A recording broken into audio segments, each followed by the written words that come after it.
Hello everyone, welcome to a new video जिसमें हम discuss करने वाले हैं प्रेसिडेंट के बारे में, प्रेसिडेंट ऑफ इंडिया। तो ये जो स्पेसिफिक वीडियो है यूपीएससी प्रीलिम्स 2022 को ध्यान में रखते हुए है। मैं कुछ इंपॉर्टेंट क्वेश्चन यहाँ पे डिस्कस करने वाला हूँ और इसके पार्ट 2 और अगले पार्ट्स भी बनाऊँगा अगर तुम लोगों का अच्छा रिस्पॉन्स आया तो। ठीक है, तो यहाँ पे सिर्फ मैं अभी 10 क्वेश्चन डिस्कस कर रहा हूँ, 10 इंपॉर्टेंट क्वेश्चन जो मुझे स्टार्टिंग में लगे क्योंकि अभी बहुत सारी चीज़ें बच गई हैं इस चैप्टर में।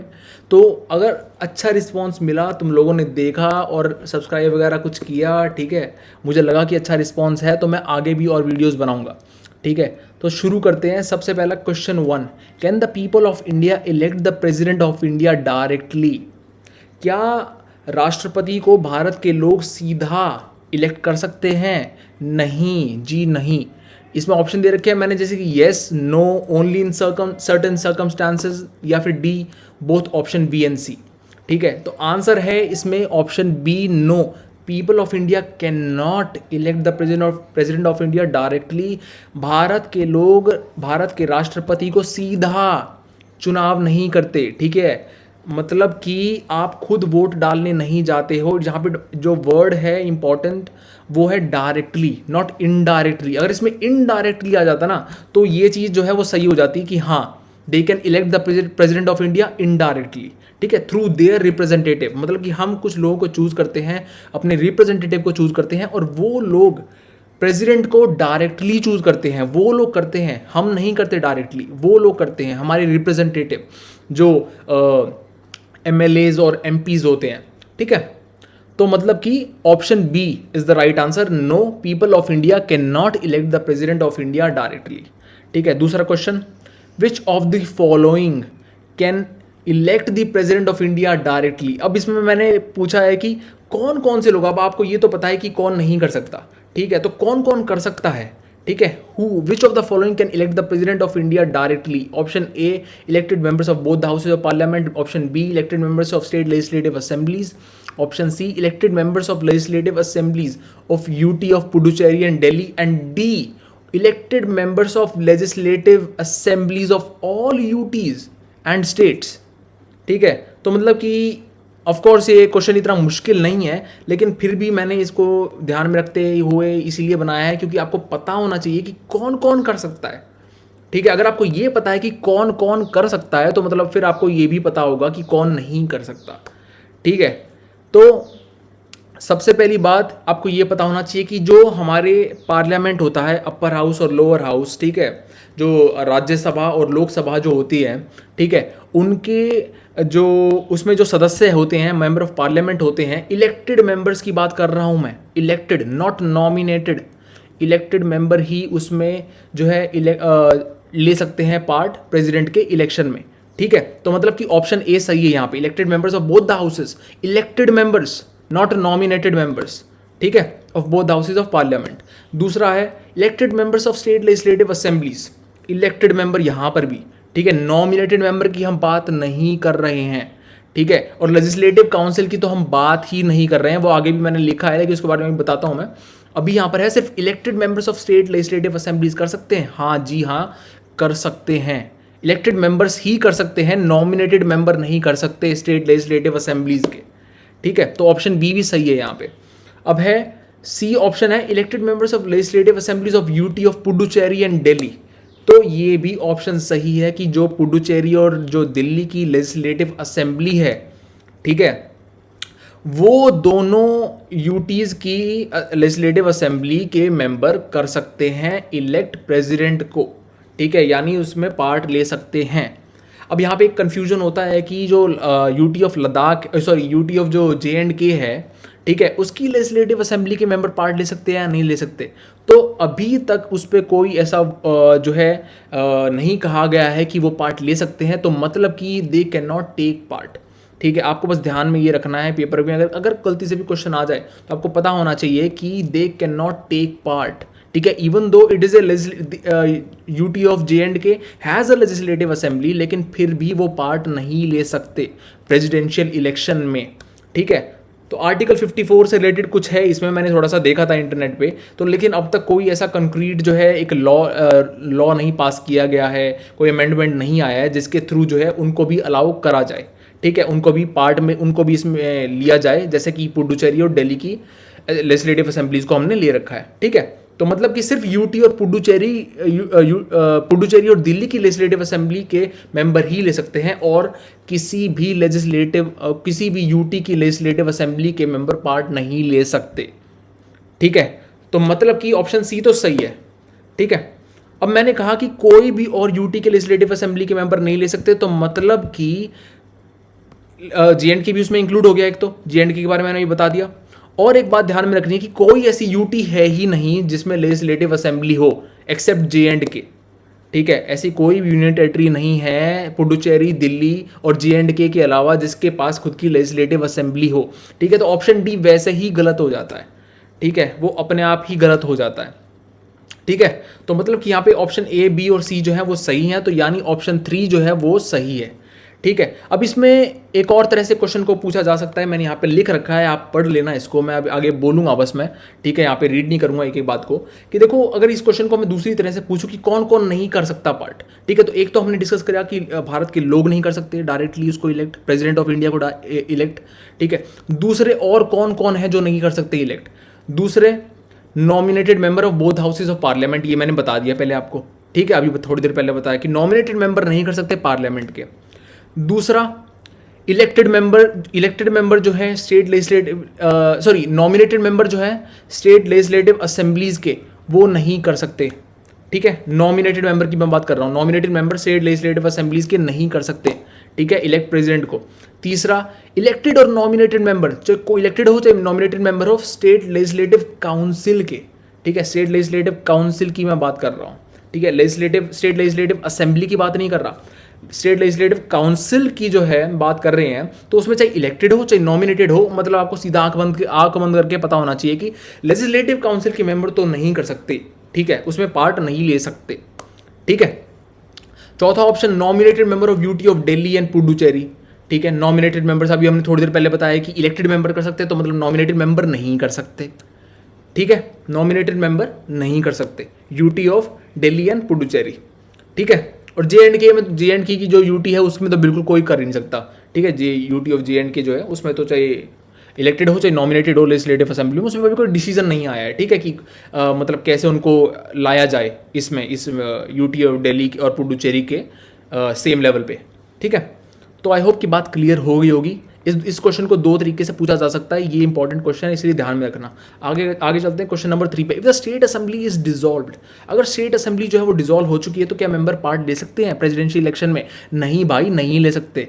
ठीक है, चाहे स्टेट असेंबली डिसॉल्व होने के बाद में मतलब इलेक्शन नहीं भी हुआ हो। ठीक है, री इलेक्शन जो है, मतलब री इलेक्शन अगर नहीं भी हुआ हो तो भी अगर डिसॉल्व हो गई असेंबली तो मतलब कि वहाँ पर अंत है।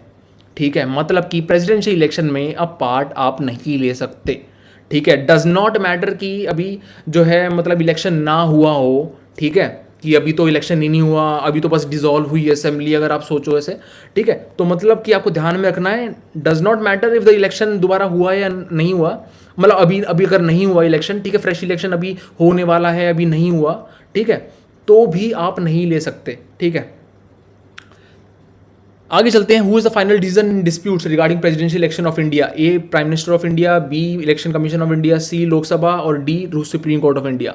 ध्यान में रखना है कि सुप्रीम कोर्ट ऑफ इंडिया का डिसीजन जो होता है वो फाइनल होता है किसी भी डिस्प्यूट के regarding presidential election of India में।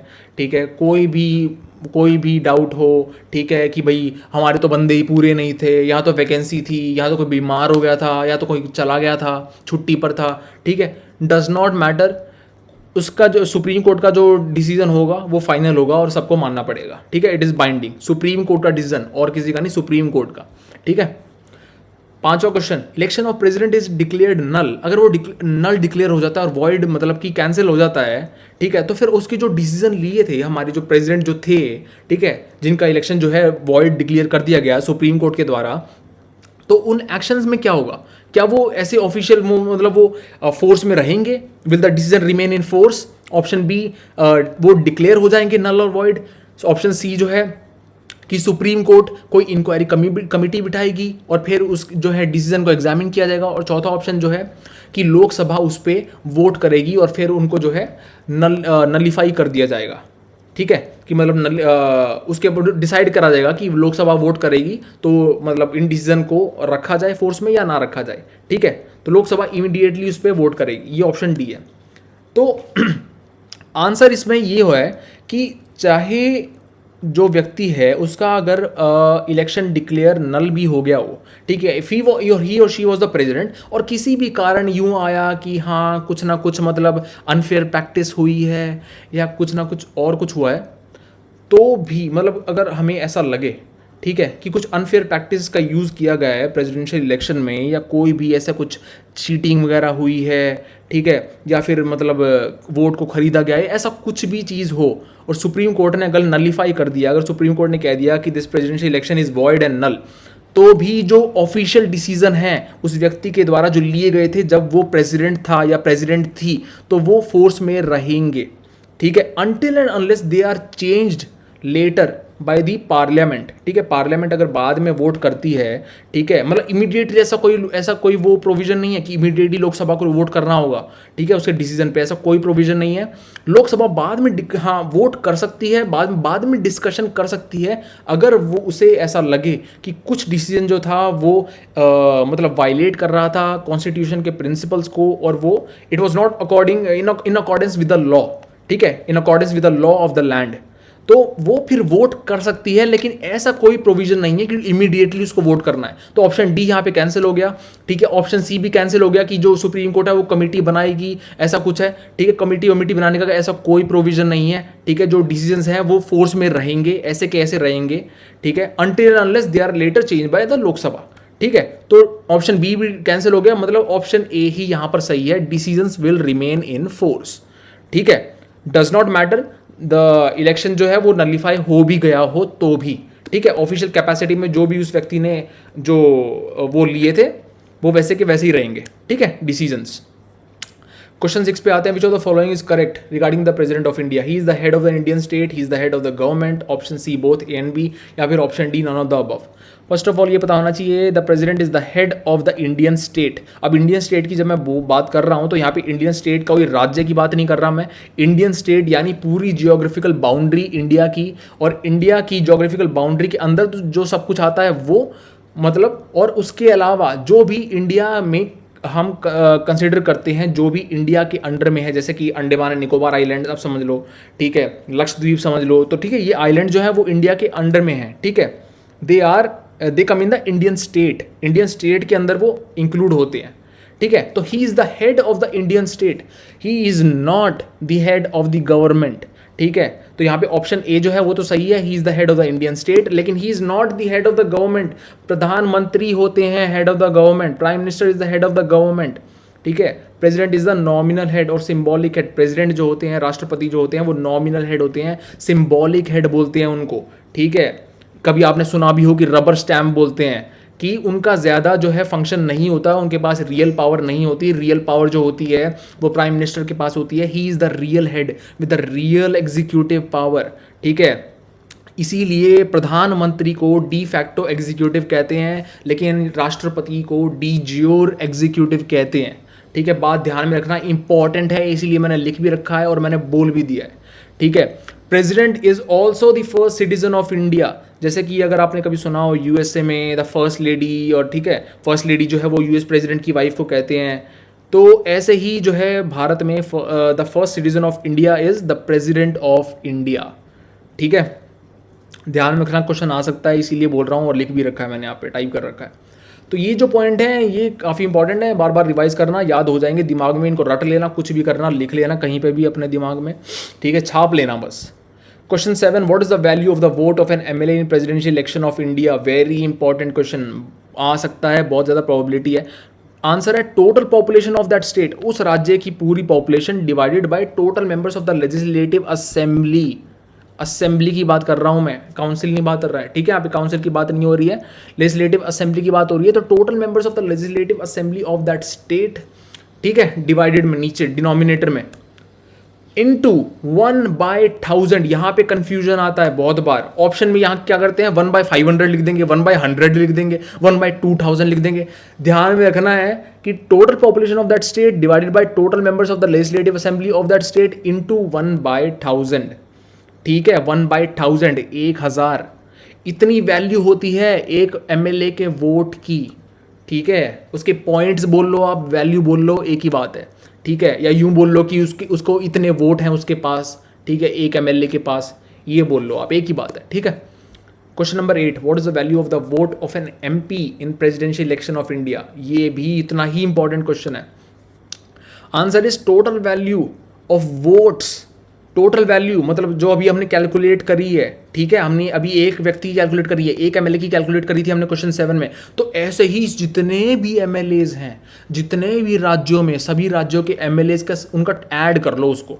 ठीक है, उन वोट को जो भी हमने इस क्वेश्चन 7 में कैलकुलेट किया एक व्यक्ति का, उसको सभी के सारे एमएलएज का कैलकुलेट कर लो और सभी को ऐड कर दो। वो आएगा आपके न्यूमरेटर में, divided by the total number of elected members. Elected member nominated कर देते हैं कई बार यहाँ पे, total number of elected member of parliament. ठीक है, बात ध्यान में रखना, वेरी इंपॉर्टेंट क्वेश्चन, तभी मैंने लिखा है यहाँ पे और लक्ष्मीकांत में भी है। Question number 9, what is the electoral quota required for being elected as the president of India. Electoral quota का मतलब होता है कि भाई मिनिमम कोटा कितना चाहिए कि व्यक्ति जो है वो president as a president elect हो जाए, एज अ राष्ट्रपति जो है उसको भारत का इलेक्ट कर दिया जाए। तो एक कोटा चाहिए होता है मिनिमम, उतना कोटा। अगर उससे ऊपर आ गया ना, अगर उससे ऊपर आपके वोट आ गए, देन यू आर इलेक्टेड। ठीक है, मतलब उतना आपको चाहिए ही चाहिए। Electoral quota very important. ठीक है, जब तक इलेक्टोरल कोटा आपको नहीं मिलता ना, इतना कोटा पूरा नहीं होता ना, इतने वोट अगर आपके बैग में नहीं है, तो मतलब कि तब तक आप प्रेसिडेंट इलेक्ट नहीं हो सकते हो। तो उस कोटे को कैसे कैलकुलेट करते हैं, उस इलेक्टोरल कोटे को? Total number of valid votes polled, मतलब जितने भी वोट पोल करे गए हैं, या तो मतलब एमपी के द्वारा, एमएलए के द्वारा, जो भी जितने भी लोग वैलिड हैं, ठीक है, उनके जो वैलिड वोट्स पोल्ड, ठीक है, डिवाइडेड बाय 2। ठीक है, +1 जो है वो सेपरेट है, डिनोमिनेटर में नहीं है। ठीक है, +1 डिनोमिनेटर में नहीं, +1 आगे है। ठीक है, तो total number of valid votes polled divided by 2 +1 आगे। ठीक है, तो ये है फॉर्मूला ऑफ इलेक्टोरल कोटा। ठीक है, आगे चलते हैं। Question number 10, very important question, ये भी आ सकता है, बहुत कंफ्यूजिंग क्वेश्चन हो जाता है कई बार अगर इसमें अगर आप थोड़ा बहुत चेंज कर दो तो। What is the mechanism through which presidential election of India, presidential elections take place in India. ठीक है, अब ए है single representation by single transferable vote, B proportional representation by means of single transferable vote, C single representation by means of multiple transferable vote, and D proportional representation by means of multiple transferable vote. देखो मैं पहले बता देता हूं कि क्या होता है प्रोसेस। कोई भी, जैसे कि 4 व्यक्ति जो है वो खड़े हैं प्रेसिडेंट के इलेक्शन में। ठीक है, तो अब क्या होता है कि प्रोपोर्शनल रिप्रेजेंटेशन ना, प्रोपोर्शनल रिप्रेजेंटेशन आपने बहुत बार सुना होगा। प्रोपोर्शनल रिप्रेजेंटेशन का मतलब होता है कि चाहे जो वो एमएलए है वो कोई दूसरी स्टेट से है, छोटी स्टेट से है, या अगर कोई एमएलए बड़ी स्टेट से है, ठीक है, मतलब उनका जो ये वोटिंग का जो सिस्टम है ना, जिन उनके जो वैल्यू ऑफ वोट्स है उनको कैलकुलेट करने का जो सिस्टम है वो इस प्रकार का है कि मतलब ऐसा डिस्क्रिमिनेशन नहीं होता कि जो छोटी स्टेट का जो एमएलए है उसके पास कम, मतलब उसके पास इतनी पावर नहीं, मतलब उसका इतना से नहीं होगी। ठीक है, प्रेसिडेंट के इलेक्शन में उसकी भी उतनी ही से होगी जितनी एक बड़े स्टेट के एक एमएलए की होगी। ठीक है, तो मतलब इस जो हमने अभी फॉर्मूलाज कैलकुलेट करे ना, ऊपर फॉर्मूला जो हमने देखे हैं वैल्यू ऑफ वोट के, जो हमने अभी देखे थे, तो इस मेथड से जो है एक प्रोपोर्शनल रिप्रेजेंटेशन जो है हमें देखने को मिलती है। मतलब कि ऐसा नहीं है कि मतलब एक बंदे की चलेगी और जो ज़्यादा छोटे छोटी स्टेट से हैं उनकी मतलब उनकी इतनी नहीं होगी। ठीक है, मतलब अगर छोटी स्टेट से हो तो भी आपके पास जो आपकी वैल्यू जो बढ़ जाएगी, उसकी वोट की वैल्यू बढ़ जाएगी, उतनी होगी मतलब। ठीक है, कंपेयर टू द जो बड़ी वाली स्टेट है उसके एमएलए से। तो this is called as proportional representation. अब कई बार क्रिटिक्स कहते हैं कि जो है एक ही प्रेसिडेंट इलेक्ट करना है, लक्ष्मीकांत में भी दे रखा है ये, क्रिटिक्स कहते हैं कि एक ही तो प्रेसिडेंट इलेक्ट करना, तो इसमें प्रोपोर्शनल रिप्रेजेंटेशन क्या होगा? प्रोपोर्शनल रिप्रेजेंटेशन का मतलब वो नहीं है कि हम अगर जैसे कि 10 प्रेसिडेंट को इलेक्ट करेंगे और उसमें ठीक है 4 बड़ी स्टेट से हो जाएंगे, 2 छोटी स्टेट से और 2 उसी छोटी स्टेट से, ऐसा नहीं है। प्रोपोर्शनल रिप्रेजेंटेशन का मतलब ये नहीं है। प्रोपोर्शनल रिप्रेजेंटेशन का मतलब कि आपकी वोट जो है, आपका वोट जो पावर है आपके पास, वोटिंग की जो पावर है, ठीक है, वो एक प्रोपोर्शनल रिप्रेजेंटेशन को डिपिक्ट करती है। ठीक है, कि मतलब आप जो है डिस्क्रिमिनेटेड नहीं हो। ठीक है, आप जो एमएलए जो कर रहा है वोट, वो डिस्क्रिमिनेटेड नहीं है, नो मैटर वो कौन सी भी स्टेट से बिलोंग करता हो। ठीक है, so this is about the proportional representation. अब इसमें मैकेनिज्म कैसे करते हैं वो वोट, ठीक है, कैसे करते हैं वोटिंग, उसका वो है एक सिंगल ट्रांसफरेबल वोटिंग सिस्टम, ठीक है। ऑप्शन बी करेक्ट है, वैसे यहाँ पे ऑप्शन बी जो है वो करेक्ट है, बस बता रहा हूँ मैं। तो प्रोपोर्शनल रिप्रेजेंटेशन मैंने समझा दिया। सिंगल ट्रांसफरेबल वोट का मतलब ये है कि देखो जैसे कि 4-5 लोग खड़े हैं, ठीक है, 4-5 व्यक्ति खड़े हैं प्रेसिडेंट के इलेक्शन में। अब सबने अपनी अपनी सब सारे एमएलएज ने एमपीज ने अपनी प्रेफरेंस दी वहाँ पे, ठीक है, कि भाई मेरी फर्स्ट प्रेफरेंस ये है। अगर ये चूज़ नहीं होते हैं प्रेसिडेंट के लिए तो मैं सेकंड जो है मैं सेकंड प्रेफरेंस इनको दूंगा, ठीक है। तो ऐसे जो है सभी एमएलए एमपी अपनी प्रेफरेंस देते हैं, ठीक है। और जो ये वोटिंग होती है ये सीक्रेट बैलेट के थ्रू होती है, किसी को पता नहीं चलता कौन किसको वोट दे रहा है। तो मेरी फर्स्ट प्रेफरेंस ये है, सेकंड ये है, थर्ड ये है। अब सपोज करो कि कोई जो व्यक्ति है, ठीक है, उसको सबसे कम फर्स्ट प्रेफरेंस वोट मिले हैं, ठीक है, तो वो जो है रेस से आउट हो जाएगा और उसके जो सेकंड प्रेफरेंस वाले वोट जो है ना, ठीक है, वो डिवाइड हो जाएंगे उन बंदों में जो अभी रेस में डटे हुए हैं, ठीक है।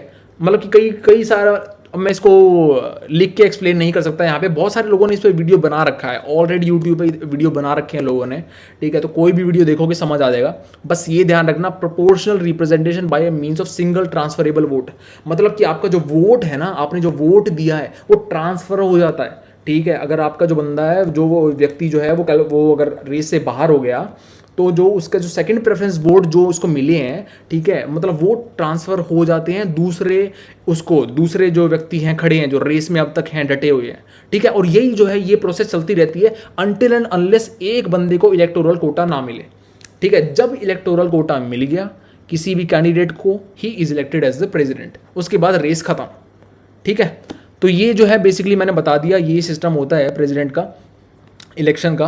तो ये बस 10 क्वेश्चन है, इसके अलावा और भी काफ़ी सारे इंपॉर्टेंट क्वेश्चन है, लेकिन बस मैंने सोचा कि ये पहला वीडियो बना देता हूँ, ठीक है। कुछ काम आ जाएगा, इनमें से कोई क्वेश्चन आ जाए क्या पता, ठीक है। और आने की प्रोबेबिलिटी बहुत ज़्यादा है, प्रेसिडेंट वाला जो टॉपिक है बहुत इंपॉर्टेंट है। और अगर तुम लोगों का रिस्पॉन्स अच्छा रहा, कोई सब्सक्राइब वगैरह तुम लोगों ने किया, ठीक है, कमेंट वगैरह किया या शेयर किया दोस्तों के साथ में, ठीक है, तो फिर मैं इसके बाद भी वीडियो बनाऊंगा, समझ रहे हो, क्योंकि इसके लिए मोटिवेशन की ज़रूरत होती है, ठीक है। अब मैं अगर वीडियो बनाते रहूँ और तुम लोग देखो ना उसको, या कोई मतलब रिस्पॉन्स ना आए तुम्हारी वजह से, तो समझ रहे हो, मतलब मेरा भी जो है मोरल जो है वो डाउन हो जाता है।